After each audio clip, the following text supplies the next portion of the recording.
So I was talking to my friends the other day about Outer Banks and why it kinda sucks. It was a pretty good conversation. We had a lot of good points. So I thought I'd make a video about what we talked about. And I had a few other thoughts that I didn't really get to bring up, so I'm gonna be talking about those here.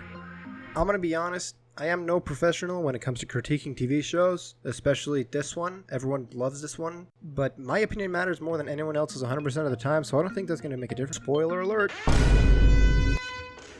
This is the warning. I'm gonna be talking about spoilers. Any angry comment can and will be held against you. There are way too many times where a show will start out just great. It's got a lot going for it, and then once it catches the attention of executives or whatever, it just turns into absolute garbage, rehash content, big dumb stupid. 9/11 did this. Heroes happened during the writer's strike, so that's a different story. Outer Banks it's a little bit of a special one. So you got these 4 friends who are all, I guess they live in poverty or whatever, except for this girl. I don't know why. I think she just hangs out with them to remind them that they're poor. Also, she's like super mega social justice warrior, which I don't know, it's kind of hard to watch. The show starts showing them living their lives. This John kid lives in his house alone because his uncle's gone or whatever. I don't know. I think they all go to school together.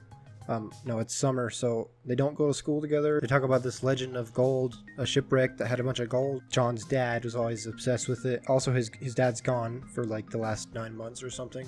That's a pretty long trip to the grocery store, but I mean, it's nothing compared to how long my friend's dad's been gone. They all talk about this gold and stuff, and since they're poverty, except that girl, they always say, man, it'd be so cool to have 2 houses, to live like the rich people here. You got that classic thing going where the characters are supposed to be teenagers, but they're all casted by 30-year-old adult actors, which is, you know, it happens way too often. This is the kind of kid you got in high school, alright? I was this kind of kid, so I would know. Nobody be looking like this in high school, okay? Everybody's tiny, little children who don't know anything about body image. Everyone's like, I'm finna get it lit, yo. I bet. I'ma rizz up this blood, tab on dem haters for just spinner, pop it among us in the block, and I can play Mario Kart at my house. Want to see my dad's gun? I'm about to get it swiggy up in here. High school kid nonsense, you know what I mean? Nobody out here saying anything even slightly smart like these characters in the show. Everyone in high school be like, we had brain tumors back then. The OBX friends have this weird lingo where the rich and poor people are called Pogues and Kooks. I don't really know which one is which. The terminology never really stuck with me. It's just kind of so awkward to say either of them. It's this weird word thing that kind of resembles the Greases versus Sos lingo from the 1983 film The Outsiders, which, now that I think about it, kind of seems like OBX was trying tooth and nail to replicate in their series, but it's not clicking the same. Kooks? Really? I want to be caught dead using that in a standard sentence, man. In the show, you hear this line, it's sort of a place where you either have 2 jobs or 2 houses. And I thought that was kind of interesting. Really paints a good picture of the social class separation. Ah, yes. Oppression, my favorite. For the most part, the story has okay characters, and about half of the way through the first season, it really seems like they got something going. Like that gold. Remember the gold I was talking about? What was it? 400 million? Oh, actually it goes 1.2 billion. Holy shoot, that's a ton. Yeah, no, that's crazy. Like most people, I love fantasizing about how my life would be if I was suddenly given all that cheddar, and it's definitely a reason the series got such a strong hook for viewers. That and the little investigation thing that they got going. For some reason, every time these kids see each other, they just try to beat the absolute crap out of the other one. Like it's just their monkey brain response to seeing the other person. Actually, now that I think about it, that kind of makes a lot of sense because real high schoolers, them kids be killing each other left and right, dude. Also, this guy is totally missing half his brain at least. And this kid too. Crud, dude. He's got like so much white powder. He's supposed to be like 17 or something? How does that even happen? This police lady, annoying at first, she gets kind of cool later in the series. She tries way too hard to be like all tough and strong and gives all these cool lectures to the kids a whole lot of the time, being intimidating. It just kind of, I don't like it at all. This John kid does like a 360 no scope backflip off of this tower thing. Brain dead homie over here totally pushed him. Was like, what? Huh? That was me. That was me. John B steals scuba gear from his boss, gets caught, says, I'm so sorry, and then gets fired. And then somehow he's rehired, and like nobody cares at all that he stole the stuff in the first place. Then John's boss is like, I'm your dad now, gives him a place to stay. Only 10 seconds later tries to kill him and stuff. Also, I know I said this kid was half a brain dead, but this boss of John's must only have a few proteins in his empty skull as an excuse of a brain, because he gets up to all sorts of shenanigans that, to be frank, seem like only something a mentally disabled person would justify doing. I don't know, it might just be me, but it's freaking crazy, man. He's always talking about like, we need to get the family together, and then he's like obsessively grabbing his daughter like, stay with us. Weirdo, bro. There's also this part where this blonde-haired kid was looking for this underwater drone type thing from his old boss, or I don't know who that guy is, to be honest. When he gets found, he's just like crying and he's like, I just wanted to see the place again. He's just, makes a big fit about it, and then he's just like fine and walks away. Like, this part, it's just the hardest thing to watch, man. Appreciate you coming so quick, Sheriff. Not a problem. It's kind of weird. Yeah, no crap, Sherlock. Those are 2 bodies, man. Oh, this is kind of weird. Really kind of weird, if you ask me. Oh, yeah, this is over my 1 body per day quota, so I thought I'd call the police because of the 2 bodies I found today. Just yesterday, my old cousin Jimmy turned up. Too bad it wasn't 2 bodies, so I couldn't call the police about it. Hey, what's up, man?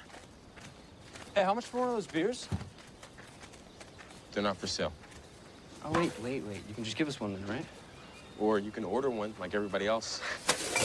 What the? You owe me for that. Dude, I don't owe you, Pogue. My own shit. Hey, come on, man. We just want one of these beers. Come on, just give us one of these. Freaking crazy. Give us a beer, man.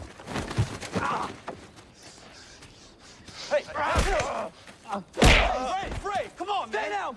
Hey, let's go. Let's go, man. Knock it off, Ray. Come on. Seriously. So that happens, and then this Pope kid wants to get revenge, and so he sinks the boat that the kid owned. I guess him and his rich family owned this. Honestly, this part's pretty satisfying to watch because those kids were freaking jerks. Too bad they find out later and this other drama happens, but I don't care about that part, so I'm not going to talk about it. The friends find this boat under the water, and it's like an expensive one, so they go looking in it for some stuff. It has keys to some apartment place.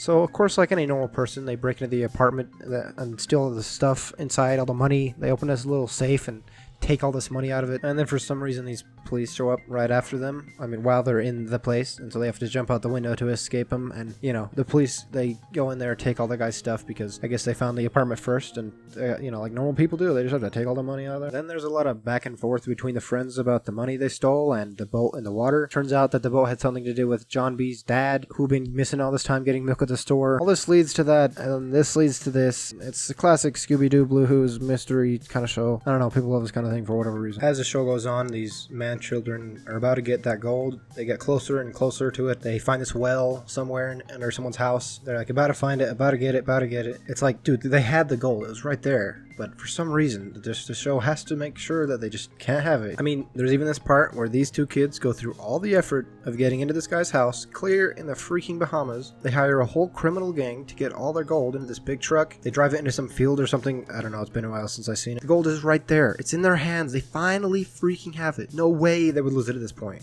But somehow the writers find a way to manage. They just lose it. It's gone. That's $100 million trillion gone. I'm just not gonna have it. No, while watching, you start to realize that if the writers did let him have the gold, then there would be no reason to watch. There's no reason to make the show anymore because the conflict is resolved. There's no more drama. It's had its run if they were to do that, and so they're just gonna keep moving the goal, you know what I mean? The show kind of just becomes this diluted essence of what it once was, you know what I mean? Kind of like how Breaking Bad was later in the show. It just gets kind of annoying to watch when there's nothing happening. Now, besides the main plot, I think a big reason that people like this show is because of the friend group the show has going and how close they are, I guess. Whoa, cool teenager friends. I had friends like that in high school. I can totally relate. Or if you weren't in that friend group, you knew who were that friend group. I mean, personally, I think having friends is the most overrated thing you could ever do. I mean, I don't need friends. I was talking to my friends the other day about Outer Banks. Regardless of the story and main characters, it's fair to say that the show is well shot, it looks nice, things are framed nicely, and the music can be super cool at times. Like, just listen to this song, dude. It's a banger.